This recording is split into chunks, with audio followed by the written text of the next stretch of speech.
जय हिंद दोस्तों, स्वागत है आपका गणित सीखे चैनल पर। आज के इस वीडियो में हम आपको 2022 में जो फर्स्ट सिटिंग में पूछा गया है मैथ का ऑब्जेक्टिव, उसका हम क्वेश्चन नंबर 80 से बताएंगे। पिछले वीडियो में हम 79 नंबर तक क्वेश्चन का ऑब्जेक्टिव बता दिए थे। अगर नहीं देखें यहाँ तो लिंक दिया गया यहाँ ऊपर पर, यहाँ से क्लिक करके आप देख सकते हैं। तो चलिए शुरू करते हैं। 2022 में जो ऑब्जेक्टिव पूछा गया है क्लास 10th में, बिहार बोर्ड का है ये। क्वेश्चन नंबर देखिए अब 80 से, प्रथम पाली का है या फर्स्ट सिटिंग का क्वेश्चन। चलिए देखिए 80 नंबर से। तो 80 नंबर देखिए क्या क्वेश्चन कहा गया है। दी गई आकृति में, यहाँ जो आकृति दिया गया है, बिंदु ओ वृत्त का केंद्र है। ए ओ बी का मान 40 डिग्री, यहाँ देखिए ऊपर का मान दिया गया 40 डिग्री, और ओ ए बी का मान निकालना है। यानी ओ ए बी यानी इस कोण का मान आपको निकालने के लिए बोला गया यहाँ पर। तो देखिए इसका मान क्या होगा। तो यहाँ पर देखिए ओ बी और ओ ए ये दो त्रिज्या है इसका, तो दोनों त्रिज्या है तो दोनों क्या आ जाएगा, समान हो जाएगा। तो समान होगा इसका मतलब ये जो त्रिभुज बन रहा है यहाँ पर, यह एक समद्विबाहु त्रिभुज होगा, और कोण ए और कोण बी यहाँ दोनों का मान सेम होगा, दोनों का मान बराबर ही होगा। तो आप देखिए ऊपर का मान कितना दे दिया आपको, 40 डिग्री। तो आप जानते हैं कि त्रिभुज के किसी तीनों कोणों का योगफल, कोई भी त्रिभुज होगा उसका तीनों कोणों का योगफल कितना होता है, 180 डिग्री होता है। तो एक का मान अगर 140 है तो शेष ही दोनों का मान कितना हो जाएगा, 140 डिग्री हो जाएगा। ठीक, तो यहाँ पर ए और बी का यहाँ पर देखिए अलग अलग कितना हो जाएगा, तो इसको दो भाग में बांट दीजिए तो कितना हो जाएगा, 70 डिग्री हो जाएगा। यानी कि यहाँ पर जो पूछा गया ओ ए बी, यानी कि ओ ए बी इस कोण का माप यह भी हो जाएगा 70 डिग्री, ऑप्शन नंबर डी। और यहाँ पर इस कोण का मान भी हो जाएगा 70। तो आपसे केवल ये पूछा गया तो इसका मान हो जाएगा ऑप्शन नंबर डी हो जाएगा 70 डिग्री। यहाँ पर कैसे होगा आप समझ गए आराम से। चलिए आगे बढ़ते हैं। क्वेश्चन नंबर 81 देखिए क्या कह रहा है। क्वेश्चन नंबर 81, निम्नलिखित में कौन सा केंद्रीय प्रवृत्ति की माप नहीं है। तो यह इसका आंसर हो जाएगा मानक विचलन, यह केंद्रीय प्रवृत्ति का माप नहीं होता। आगे देखिए क्वेश्चन नंबर 82 को। 82 क्या है, प्रेक्षण। यहाँ पर संख्या दिया गया है, इसका बोला है बहुलक। तो जब भी आपसे बहुलक पूछा जाए, देखिए ज़्यादा से ज़्यादा बार कौन सा संख्या आया है यहाँ पर।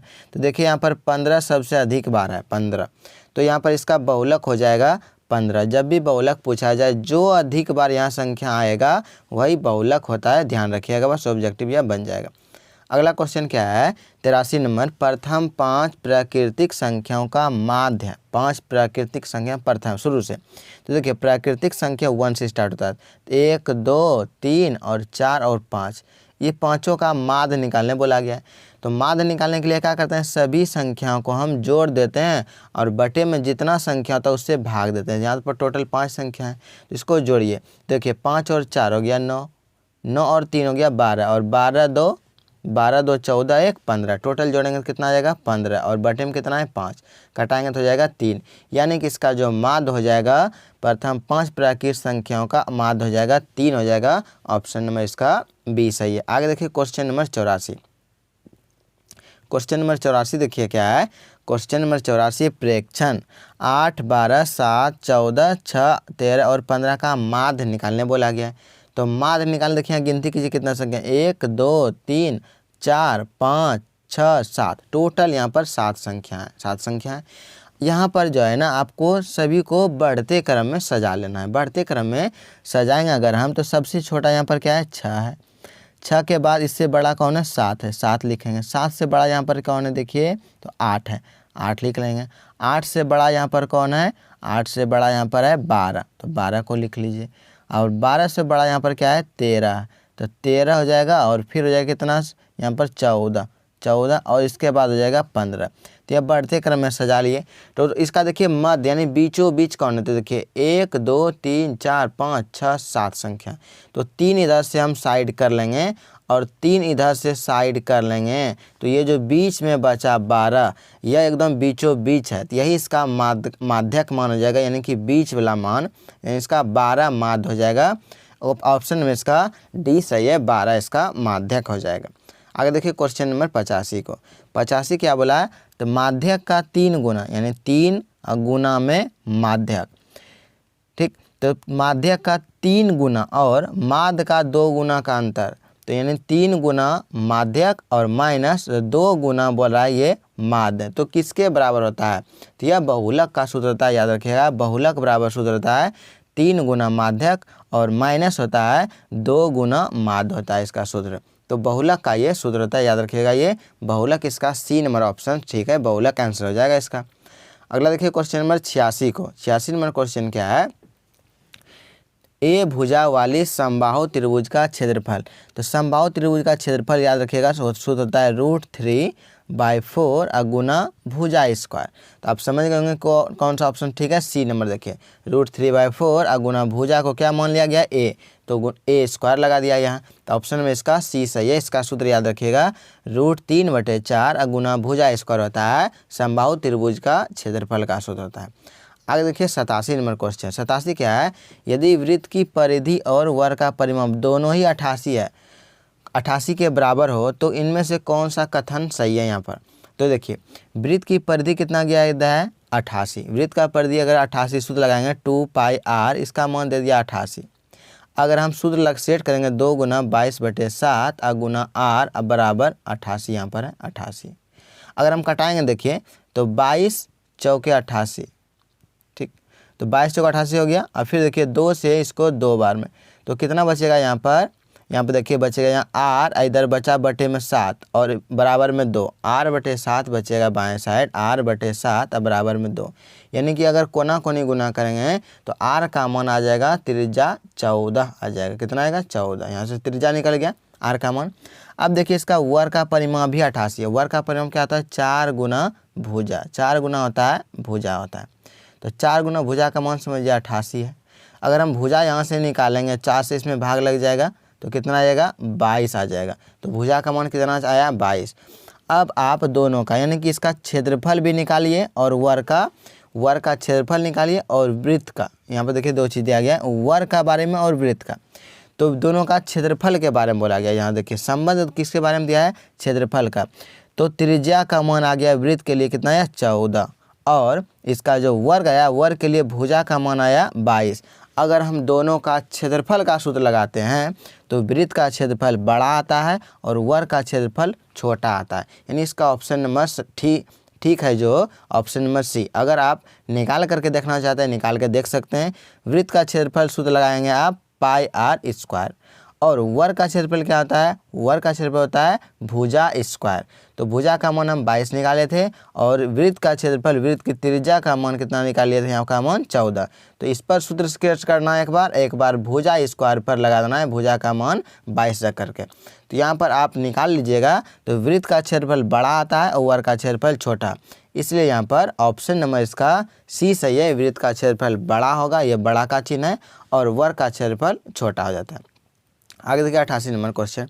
88 क्या है क्वेश्चन कि यदि किसी घन का प्रत्येक किनारा ए इकाई हो तो उसका विकर्ण होगा। तो घन का किनारा यहाँ पर ए दिया गया है, तो घन का विकर्ण पूछा है। तो घन का जो विकर्ण का सूत्र होता है √3 गुना भुजा होता है। भुजा का मान क्या दिया है? किनारा ए दिया है, तो √3 × a हो जाएगा, जो कि ऑप्शन नंबर यहाँ पर √3a ऑप्शन नंबर ए है।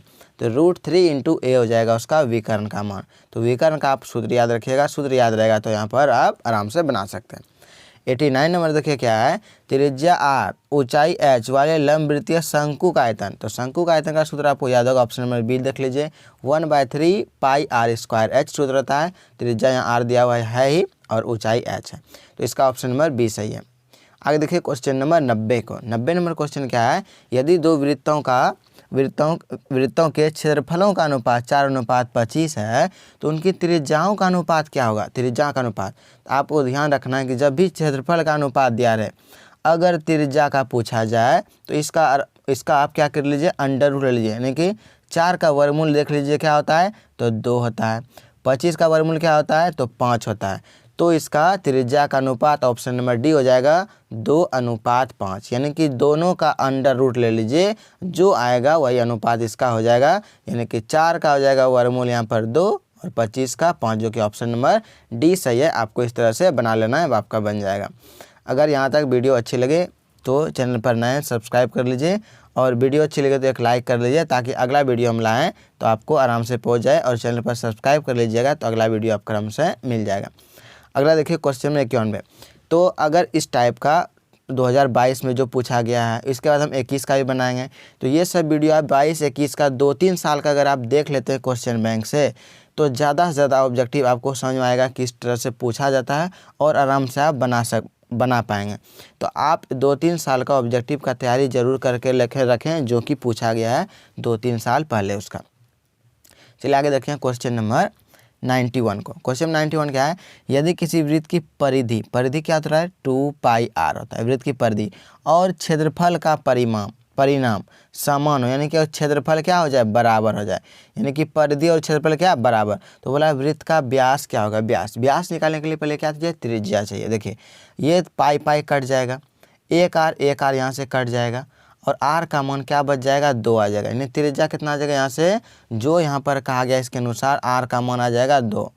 क्या पूछा गया व्यास, तो व्यास क्या होता है त्रिज्या का 2 गुना होता है, तो व्यास का मान हो जाएगा 2 दूनी 4 हो जाएगा, तो व्यास हो जाएगा इसका 4 इकाई, जो ऑप्शन नंबर डी है 4 इकाई हो जाएगा यहाँ पर।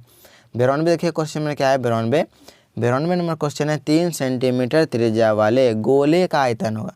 तो गोले का आयतन सूत्र क्या होता है 4/3 और पाई आर स्क्वायर, 4/3 पाई का मान यहाँ पर देखिए रखने नहीं बोला गया, सब आंसर में पाई के रूप में दिया गया है, तो 4/3 रख दीजिए, पाई को पाई ही रहने दीजिए। तो 4/3 पाई आर, देखिए यहाँ 4/3 पाई आर क्यूब होता है, ठीक। क्या पूछा गया यहाँ पर देखिए गोले का आयतन, तो 4/3 पाई आर क्यूब, आर का मान कितना दिया त्रिज्या आर का क्यूब 3 दिया है, तो 3 को सीधा 3 बार लिख लीजिए या 3 का क्यूब कर दीजिए, तो 1 3 यहाँ से कट जाएगा, गुना कीजिए 3 तिया 9 और 9 चौके 36, तो यहाँ का 36 पाई आ जाएगा, इसका जो आयतन आ जाएगा गोले का आयतन 36 पाई आ जाएगा, 36 पाई सेंटीमीटर क्यूब, ऑप्शन में इसका बी सही है। आगे देखिए क्वेश्चन में 93 को। क्वेश्चन नंबर 93 क्या है, यदि एक वृत्त की परिधि 10 पाई है, वृत्त की परिधि, तो इसका क्षेत्रफल क्या होगा, तो वृत्त की परिधि का सूत्र क्या होता है 2πr होता है, इसका मान कितना दिया है 10 पाई दिया है, पाई अगर कट जाएगा और 2 से इसको कटाएंगे 10 को तो आ जाएगा 5 दूनी 10, तो आर का मान यहाँ से कितना निकल गया 5, आर का मान त्रिज्या कितना निकल गया 5। क्या बोला इसका क्षेत्रफल क्या होगा, तो वृत्त का क्षेत्रफल क्या होता है पाई आर स्क्वायर, आंसर देखिए पाई के रूप में है, तो आर का मान केवल रख दीजिए कितना 5 का स्क्वायर, तो 5 का स्क्वायर कितना होता है 25, तो इसका आंसर हो जाएगा 25 पाई हो जाएगा, 25 पाई जो कि ऑप्शन नंबर सी में है 25 पाई सेंटीमीटर स्क्वायर। आगे देखिए क्वेश्चन नंबर 94 को। क्वेश्चन नंबर 94 क्या है कि एक घनाभ की लंबाई चौड़ाई तथा ऊंचाई क्रमशः 8 6 5 है, तो इसका विकर्ण का लंबाई क्या होगा।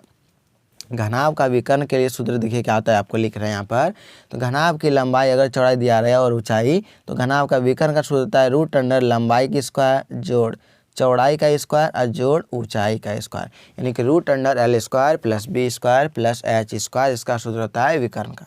अब यहाँ पर मान रख दीजिए l के जगह रख दीजिए यहाँ पर 8, b के जगह 6, h के जगह 5 और इसको सॉल्व कर लीजिए। तो चलिए इसको हम रखते हैं रूट में, देखिए 8 का स्क्वायर कितना हो जाएगा 64 साइकिल रख लिए, 6 का स्क्वायर करेंगे 36 डायरेक्ट यहाँ हम रख लिए लगा कर रखें सूत्र, 5 का स्क्वायर हो जाएगा कितना 25 सूत्र के अनुसार हो गया। तीनों को जोड़िए तो ये दोनों मिलकर हो गया कितना 100 में 25 जोड़ेंगे हो जाएगा 125, रूट 125 हो गया, रूट 125, यानी कि 125 का यहाँ पर आपको अंडर रूट करना, यानी कि इसका जो है ना अभाज्य गुणनखंड करके इसको सॉल्व करना पड़ेगा। अगर आप सॉल्व कीजिएगा तो आ जाएगा 5√5, क्या आ जाएगा 5√5, 5√5 का मतलब हो जाएगा रूट अंडर 125। कैसे देखिए ये 5 है, 5 जब अंदर जाएगा अंदर तो अंदर 2 ठो 5 बन जाएगा, एगो का 2, क्योंकि रूट से बाहर जब भी निकलता है 2 समान का एगो बाहर, तो ये जब अंदर जाएगा तो फिर 2 को बन जाएगा। देखिए 5 है 25, 25 पंचे 27, 125 बन जाएगा ये रूट में। तो यहाँ से रूट 125 का मतलब 5√5 आ जाएगा सेंटीमीटर, इसके ऑप्शन में इसका ए सही है। आगे देखिए क्वेश्चन में 95 को। क्वेश्चन में 95 क्या है कि 4 सेंटीमीटर त्रिज्या वाले अर्धवृत्त का क्षेत्रफल होगा, अर्धवृत्त का क्षेत्रफल, तो अर्धवृत्त का क्षेत्रफल क्या होता है सूत्र पाई आर स्क्वायर बटे 2, पाई आर स्क्वायर बटे 2, क्योंकि देखिए वृत्त का क्षेत्रफल क्या होता है पाई आर स्क्वायर, लेकिन अर्ध का बोला तो इसके आधा कर लीजिए, अब यहाँ पर रखिए पाई का मान कितना 22/7 गुना आर, आर का मान यहाँ पर कितना दिया 4, 4 गुना 4 कीजिए और बटे में कितना 2। इसके बाद अब ये कटाइए तो 2 से ये कट जाएगा, पहले तो ये 2 कट जाएगा, बचेगा कितना 4 दूनी 8। अब 8 से 22 में गुना कीजिए तो 8 दूनी 16 6 बाकी 1 1 8 दूनी 16 17 176 आएगा। 176 और बटे में ये वाला 7 रह जाएगा। 176/7 जो कि ऑप्शन नंबर डी में 176/7 सेंटीमीटर स्क्वायर हो जाएगा। अगला देखिए क्वेश्चन नंबर 96 का। क्वेश्चन नंबर 96 क्या है, निम्न में से कौन सी किसी घटना की प्रायिकता नहीं हो सकती। तो प्रायिकता जब भी पूछे आपसे प्रायिकता, तो प्रायिकता का मान हमेशा 0 और 1 के बीच होता है, याद रखना। कम से कम प्रायिकता का मान 0 हो सकता है, अधिक से अधिक 1। 1 से बड़ा प्रायिकता कभी भी नहीं होता है, ना ही 0 से छोटा, यानी कि निगेटिव में प्रायिकता कभी नहीं हो सकता। ये 0 से छोटा कोई भी निगेटिव नंबर ना हो जाएगा, तो निगेटिव कभी प्रायिकता नहीं होता है, ना ही 1 से बड़ा होता है, आपको याद रखना है। तो देखिए ऑप्शन नंबर डी को 3/2 का मतलब क्या, अगर हम 3 में 2 से भाग देंगे तो एक बार में पहले तो भाग लग जाएगा, फिर क्या बचेगा 1, यानी 1, यहाँ पॉइंट अगर लेंगे तो फिर 5 बार, यानी 1 पॉइंट पर, यह क्या है 1.5 है, 1 से बड़ा संख्या है, ये 1 से बड़ा, इसलिए यह प्रायिकता नहीं हो सकता। बाकी सब हो सकता है, ये सब देखिए ये 1 से छोटी संख्या, 1 से छोटी संख्या। 25% का मतलब क्या 25 अब बटे में 100, तो यह भी देखिए 1 से छोटी संख्या है, तो यह प्रायिकता हो सकता है। ऑप्शन में जो डी दिया गया 3/2 यह प्रायिकता कभी नहीं हो सकता क्योंकि इसका मान 1 से बड़ा आ रहा है। आगे देखिए क्वेश्चन नंबर 97 को। क्वेश्चन नंबर देखिए 97 क्या है, क्वेश्चन नंबर 97 प्रायिकता का न्यूनतम मान क्या होता है। अभी तुरंत बताया आपको, प्रायिकता का कम से कम 0 मान होता है और अधिक से अधिक 1। तो प्रायिकता का न्यूनतम मान पूछा गया है, तो न्यूनतम मान हो जाएगा 0। तो प्रायिकता का न्यूनतम मान होता है 0 और अधिकतम पूछे तो अधिकतम मान 1 होता है। दोनों आपको यहाँ पर बता दिए हम, न्यूनतम 0 अधिकतम 1 और प्रायिकता का मान 0 और 1 के बीच हमेशा होता है। आगे देखिए क्वेश्चन नंबर 98 क्या बोला, एक पासे को फेंका गया। एक पासे को, पासे समझते हैं जिसको लूडो में जो छक्का हम लोग यूज करते हैं, यानी कि खेलते हैं पासा, उसको पासा बोला जाता है। क्या बोला, एक पासे को फेंका गया, एक विषम संख्या आने की प्रायिकता क्या होगी। तो जब भी एक पासा फेंकने का बात हुई तो बटे में 6, क्योंकि पासा पर 1 से 6 तक संख्या लिखी होती है, 6 तक, इसलिए बटे में 6 हो जाएगा। अब क्या बोला यहाँ पर विषम संख्या, देखिए विषम संख्या क्या क्या होगा, तो पासा पर 1 लिखा रहता है, 2 3 4 5 6 ये सब लिखा रहता है। क्या बोला विषम संख्या, इसमें से विषम संख्या क्या होना है, तो देखिए विषम संख्या 1 है, 3 है और 5, टोटल कितना हुआ 3 संख्या, तो बटे के ऊपर हो जाएगा 3, यानी कि विषम बोला गया तो विषम क्या ठो है यहाँ पर 3 ठो है। यहाँ कुल कितना होता है 6, तो प्रायिकता हो जाएगा 3/6, कटाएंगे तो 1/2 आएगा। तो प्रायिकता यहाँ पर क्या आ जाएगा 1/2, इन्हें ऑप्शन में इसका सी सही है, 1/2 प्रायिकता हो जाएगा। अगला देखिए क्वेश्चन में 99 को। क्या बोला, यदि एक मैच जीतने का प्रायिकता 0.7 है तो इसके हारने का प्रायिकता, यानी कि जीतने का प्रायिकता यहाँ पर दिया गया है, हारने का पूछा, जस्ट उल्टा पूछा जाए, उल्टा तो हमेशा 1 में घटा लीजिए। जैसे देखिए जीतने का यहाँ पर 0.7 है तो हारने यानी इसका जस्ट उल्टा हो गया। उल्टा जब भी बोले तो 1 में से इसको घटा लीजिए, 1 में हम 0.7 घटाएंगे, क्या आएगा 0.3 आ जाएगा, 0.3। और 0.3 का अगर हम पॉइंट बनाएंगे तो बटे में कितना आएगा 10, यानी 3/10 हो गया। इसका प्रायिकता मान कितना हो गया 3/10। 3/10 देखिए ऑप्शन नंबर सी में है, 3/10 हो जाएगा इसका हारने का प्रायिकता, या 0.3 भी बोल सकते हैं, लेकिन यहाँ पर ऑप्शन में क्या है पॉइंट को उड़ा करके बटे में के रूप में दिया गया, 3/10 हो जाएगा। अगला देखिए क्वेश्चन में 100 को। 100 क्या बोला, अच्छी प्रकार से फेंटी गई ताश की एक गड्डी में से एक पत्ता यादृच्छा निकाला जाता है, काला रंग का बादशाह होने की प्रायिकता। तो जब भी ताश की बत्ती का बात आए तो ताश की पत्ती में टोटल कुल 52 पत्तियां होती है, तो इसीलिए हो जाएगा बटे के नीचे 52। तो कुल जितना होता है प्रायिकता उतना ही बटे में लिखते हैं। अब क्या बोला यहाँ पर देखिए, काले रंग का बादशाह, आपको सोचना है काला रंग का बादशाह कितना होता है 52 में से, तो काला रंग का टोटल 2 ही बादशाह होता है 52 में से, तो इसका प्रायिकता 2/52 हो जाएगा, यानी कि काटाएंगे तो हो जाएगा 1/26, इसका प्रायिकता हो जाएगा 1/26, यानी ऑप्शन नंबर सी। तो इस वीडियो में हम टोटल 100 नंबर तक ऑब्जेक्टिव करा दिए जो कि 2022 में पूछा गया है।